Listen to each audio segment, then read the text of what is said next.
दो खड़े काके लागो। ये महिमा है हमारे गुरुदेव के।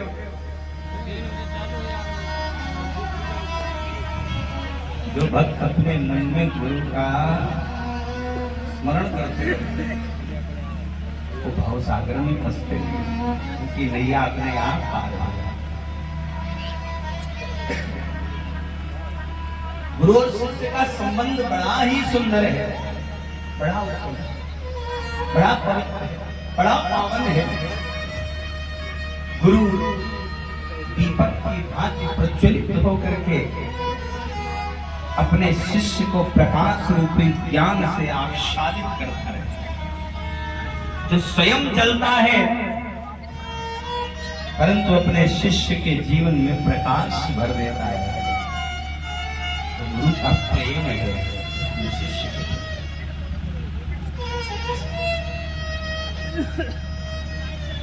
एक विद्यालय के शिक्षक जिसने जीवन भर चंद रुपयों के लिए विद्यार्थियों को पढ़ा करके अपना जीवन व्यतीत किया, बुढ़ापा आ गया, उसके पढ़ाए हुए विद्यार्थी तो बड़ी बड़ी मर्सिडीज गाड़ियों में चल रहे हैं और वो विद्यालय का शिक्षक आज भी मोटरसाइकिल नहीं है, उसकी गाड़ी नहीं है। परंतु देखिए उस विद्यालय के शिक्षक से किसी व्यक्ति ने एक बार प्रश्न किया,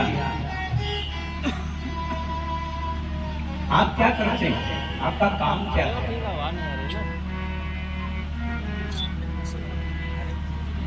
कहते हैं ना लोग, जब किसी के पास में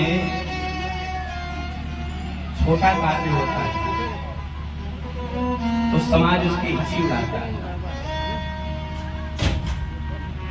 लोग उपहास करते हैं, परिहास करते हैं। तो शिक्षक के ऊपर किसी ने प्रश्न किया कि आप क्या करते हो? शिक्षक ने कहा मैं जो करता हूं वो सुंदर सुर सजाने को साज बनाता हूं, नौसिखिए परिंदों को मैं बाज बनाता हूं, चुपचाप सुनता हूं शिकायतें सबकी, अब दुनिया बदलने की आवाज बनाता हूं।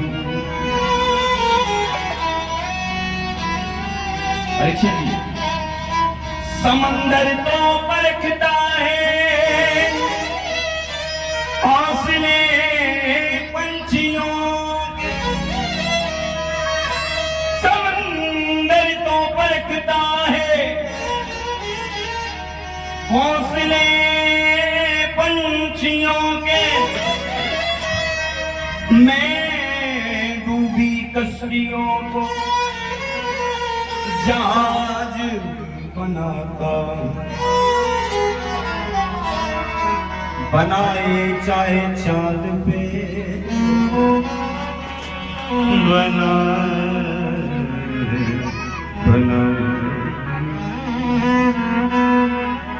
बनाए चाहे चांद पे कोई खूबसूरत इमारत,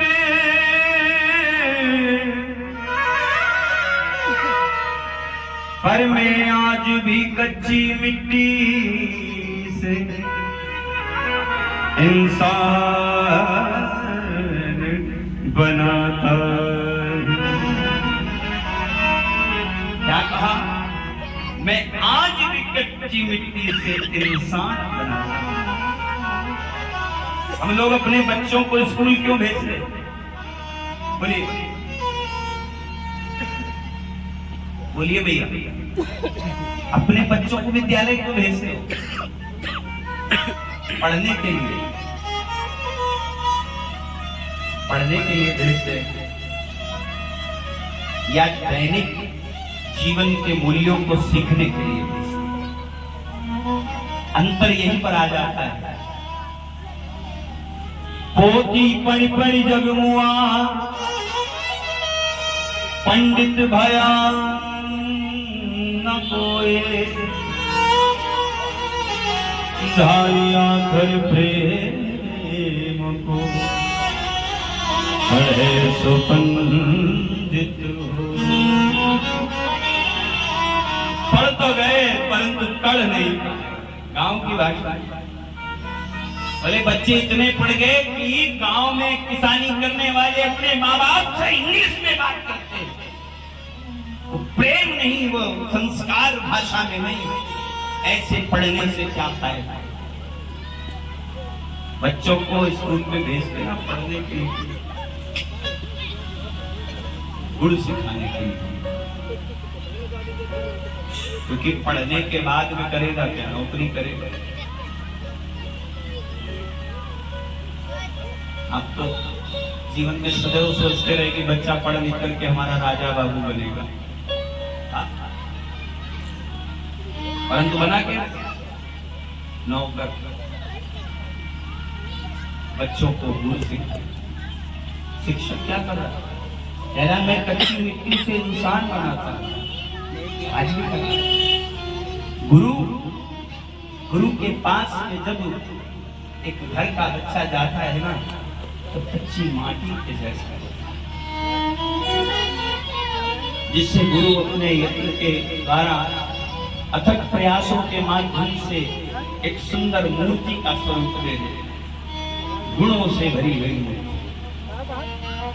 जब ये मूर्ति परिपक्व होकर के जीवन में सभी के समक्ष आती है, तो उस गुरु को अपने त्याग और तपस्या का मोल मिल जाता है।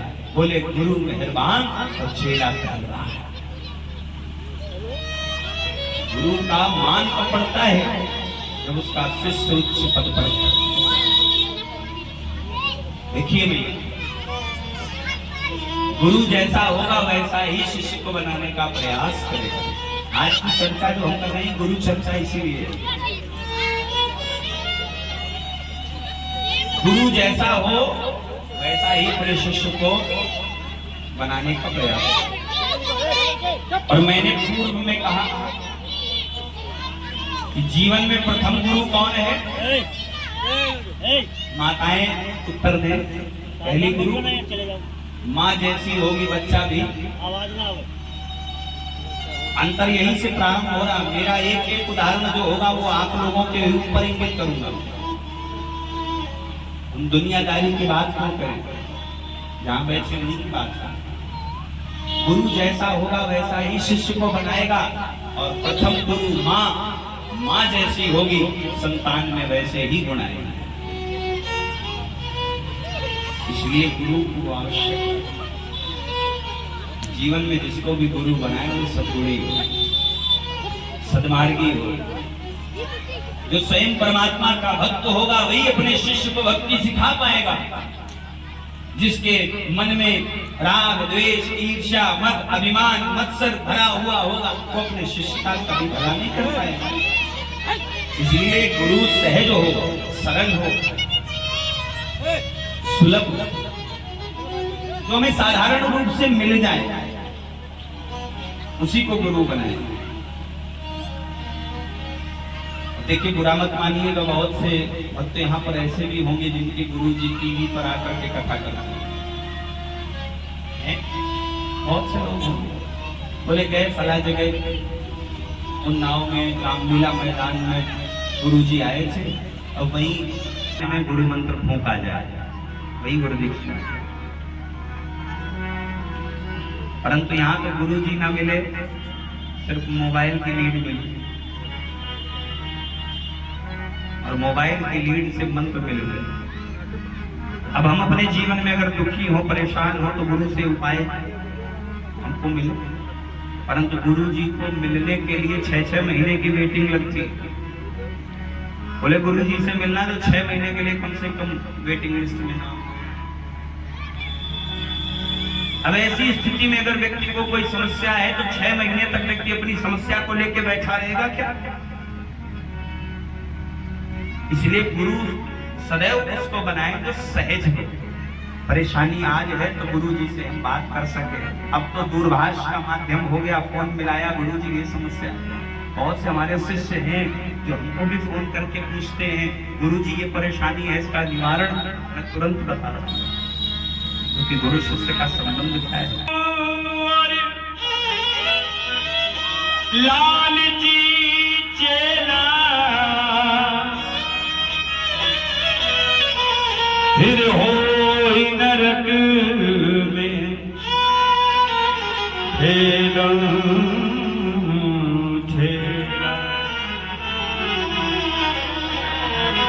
विद्वत समाज बैठी हमारी वाणी को समझ रहे हैं। लोभी गुरु और लालची चेला फिर होए नरक में खेलम ठेला, ठूस ठूस के भरे जाए। ये दोनों वही पूछते हैं, गुरु और चेला। और चेला जैसे ही गुरु जी को देखता कहता गुरु जी आप भी यही हो। और उसका कारण है जब गुरु जी यहाँ है नरक में है तो चेला स्वर्ग में कहां जाएगा? गुरु जैसा होगा वैसे ही तो चेले को बनाएगा। तो चेला कहता गुरु जी पहले आप। गुरु जी कहते नहीं पहले तुम चलो। बोले नहीं आप आए हो यहाँ तक हमको लाने वाले, जीवन में प्रयास हो, सद्मार्गी गुरु हो, सरल हो, सहज हो, धनी हो या ना हो, गुणों का धनी अवश्य होना चाहिए। ऐसे को भी गुरु बने।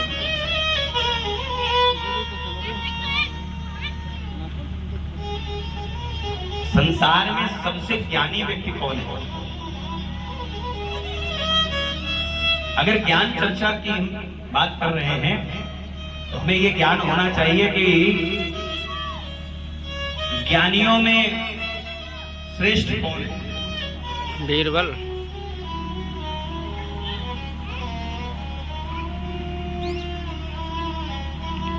हनुमान जी महाराज का नाम स्मरण करते हैं।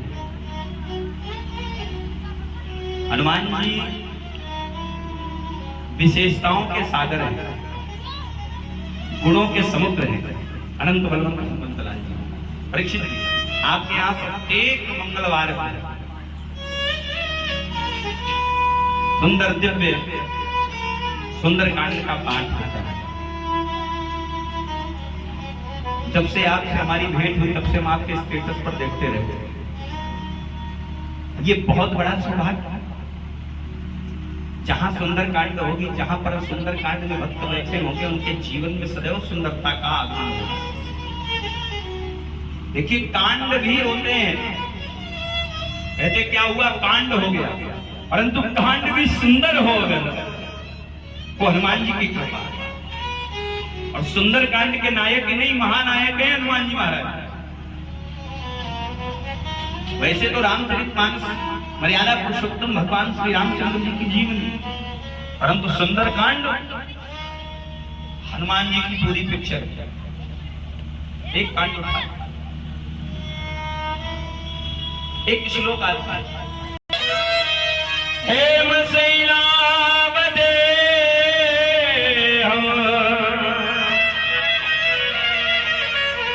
धनुज बन कृष्ण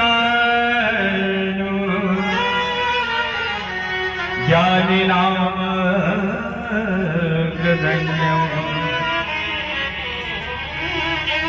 सकल गुण निधान भानरानामधीश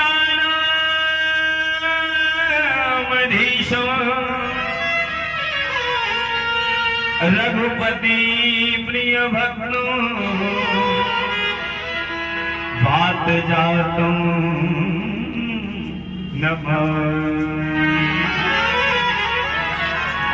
एक एक विशेषण हनुमान जी। परीक्षित जी आपका विशेष ध्यान हमसे है, क्योंकि कथा जो है ना वो मूल रूप से आपके लिए होती है। सबका ध्यान इधर उधर हो जाए थोड़ी देर के लिए हनुमान छूट है, परंतु आपको नहीं। हनुमान जी का पहला विषय अतुलित बल धाम।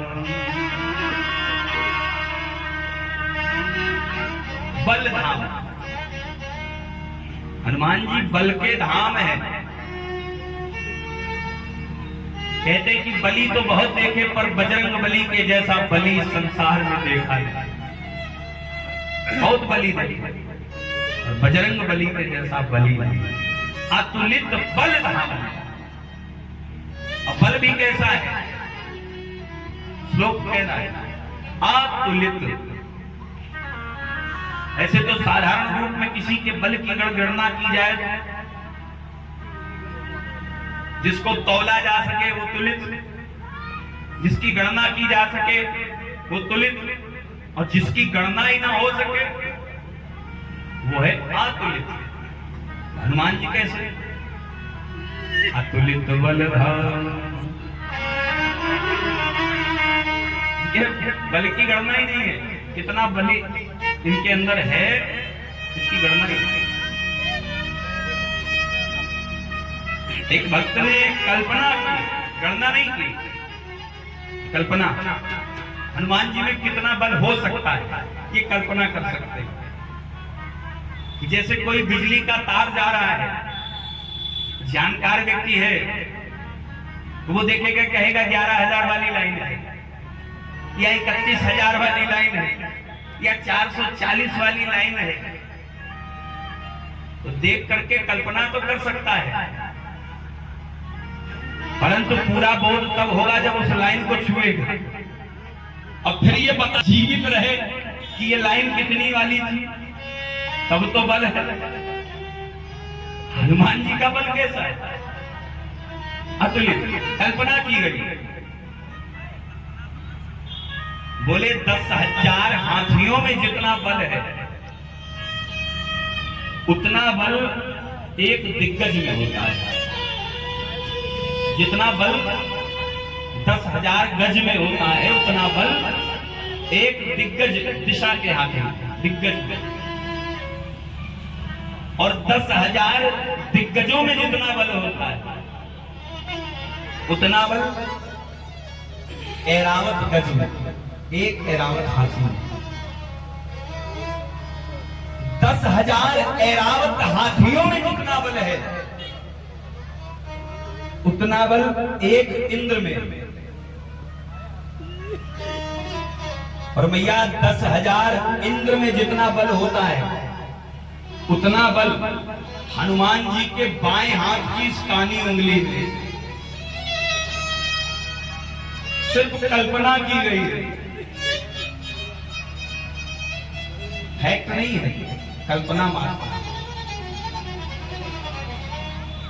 अब साधारण सी बात है, विचार कर सकते हैं कि हनुमान जी कितने बली बने। इसलिए कह दिया गया श्लोक अतुलित बल धाम। कल्पना। एक बार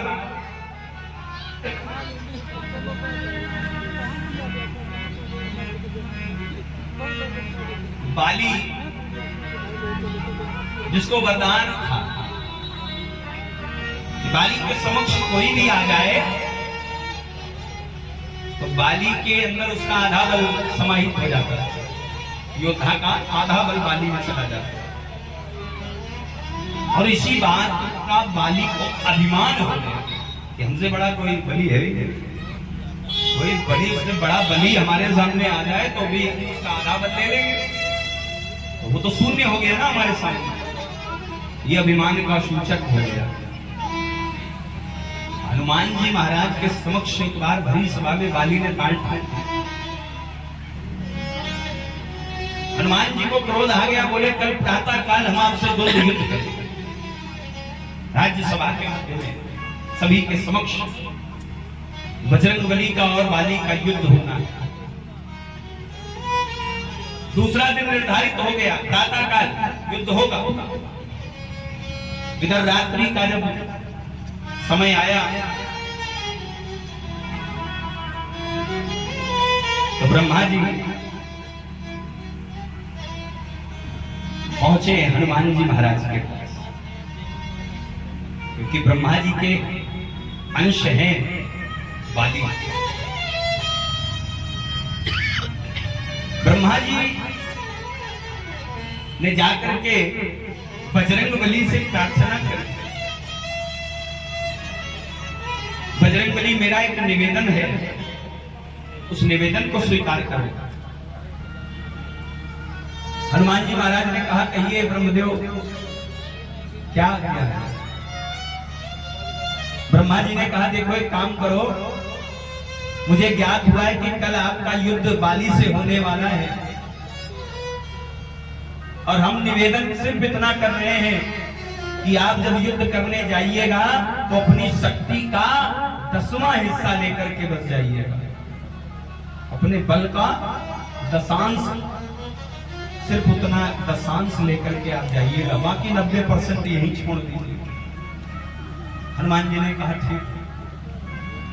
दूसरा दिन जब हुआ, बाली के समक्ष हनुमान जी पहुंचे, और जैसे ही बाली आया सामने, तो बाली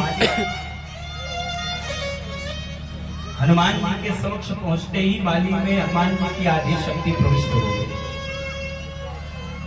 अब हनुमान जी की शक्ति को जब बाली ने स्वयं में अनुभव किया, तो बाली को लगा कि उसके शरीर का रक्त संचार बढ़ गया, ब्लड प्रेशर हाई हो गया, स्वयं को इतना बली अनुभव कर रहा था बाली, लग रहा था कि उसकी नसें फट जाएंगी, अभी इस बल के कारण प्राणांत हो जाएगा। बाली भागने लगा, त्रिलोकी का चक्कर लगाया, तब जाकर के उसको शांति मिली। ब्रह्मा जी प्रकट हो गए बाली के समक्ष, बोले मूर्ख, दुनिया में सबसे बड़े बल का पराक्रम दिखाना, परंतु हनुमान के समक्ष कभी भी अपना बल पराक्रम मत दिखाना। ये तो हम थे तो तुम बच गए, तो रात में जाके हनुमान जी से कहे आए कि 10% लेके जाना, अगर 90% और लेके आ जाते तो तुम वहीं ब्लास्ट हो जाते। हनुमान जी से कुछ दशांश लेके आते, अतुलित बल था हनुमान जी के बल की वर्णन। राम रावण का युद्ध हो रहा था, और समर भूमि में रावण और हनुमान जी एक बार आमने सामने पहुंचे युद्ध भूमि में। रावण ने हनुमान जी से कहा, बहुत बली हो, बड़ी ज्ञान चर्चा सुनी तुम्हारे विषय में, आओ हमारा तुम्हारा युद्ध हो जाए। हनुमान जी ने कहा, वैसे तो मैं अपने स्वामी का दास हूं, परंतु आपके भी मन की इस कामना को हम अधूरा छोड़े, ये उचित नहीं है। अब हम चाहें तो एक ही बार में रावण को समाप्त कर, पर हमारे प्रभु का प्रोग्राम फेल हो जाएगा। हनुमान जी ने कहा, ज्यादा नहीं, एक एक घूंसे का युद्ध होगा, एक घूंसा तुम हमको मारना, एक हम तुम्हें मारेंगे, जो खड़ा रहेगा वही विजेता। हनुमान जी से रावण ने कहा, तो चलो एक काम करो, जल्दी मारो, पहले तुम मारो। हनुमान जी ने कहा, नहीं नहीं, आप ब्राह्मण हो, हमारे अनुसार पहले ब्राह्मण को नंबर पहले ब्राह्मण का, पंडित जी पहले आप मार लो। बोले कहीं ऐसा ना हो कि हम मारे और तुम्हारी बारी भी ना।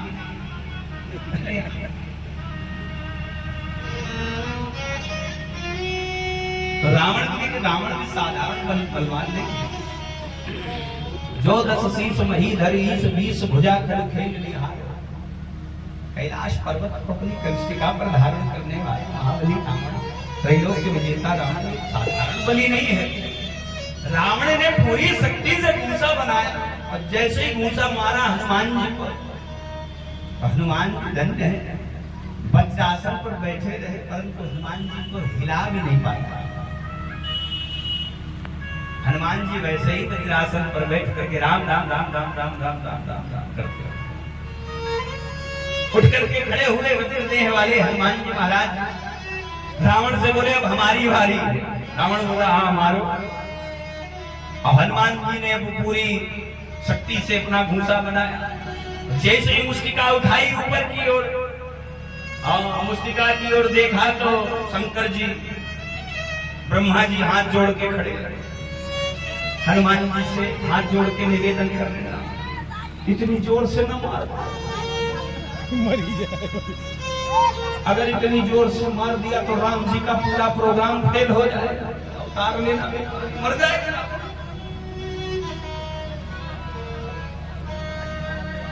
हनुमान जी ने अपनी यहाँ पर भी अपनी शक्ति के दशांश का प्रयोग किया। जैसे ही मुस्टिका का प्रहार किया तो मानो जैसे गिरिराज के ऊपर वज्रपात हो जाए, रावण बेहोश हो गया, एक ही मुस्टिका में भूमिगत। बड़ी देर के बाद में जब होश आया तो मिट्टी को झाड़ते हुए खड़ा हुआ, बोले बहुत बलशाली हो राम। हनुमान जी से कह रहा बहुत बलवान हो। हनुमान जी ने बोला, बल तो तब था, हमारा बल तो तब होता जब ये बताने के लिए तुम जिंदा ना रहे। ये तो शंकर जी थे जो हनुमान जी के जैसा बल। इसी श्लोक में एक पंक्ति आई है, ज्ञानी नाम अग्रगण्य। हनुमान जी की विशेषण है, ज्ञानी नाम अग्रगण्य। ज्ञानियों में जो अग्रगण्य है, जहां पर ज्ञानियों की गिनती होगी वहां पर हनुमान जी का नाम नंबर 1। ऐसे हनुमान जी महाराज जिनके पास में अगम्य ज्ञान का भंडार है। आज भी हनुमान चालीसा पढ़ने वाला व्यक्ति प्रथम में दोहा पढ़ता है, क्या कहते हैं, बुद्धिहीन तनु जान के सुमिरो पवन कुमार, बल बुद्धि विद्या देहु मही, हरहु कलेश विकार।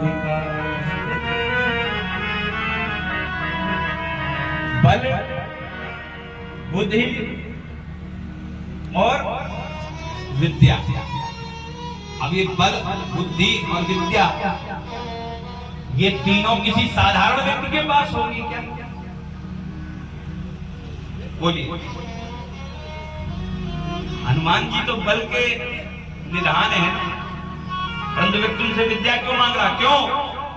अष्ट सिद्धि नव निधि के दाता, अष्ट सिद्धि नव निधि के दाता, अष्ट सिद्धि नव निधि के दाता, असवर दीन जानकी माता,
नवनिधि के दाता, सुवर दीन जानकी माता।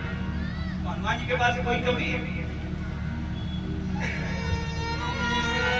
परंतु ऐसे बल बुद्धि और विद्या के निधान हनुमान जी महाराज को भी गुरु की आवश्यकता पड़ी।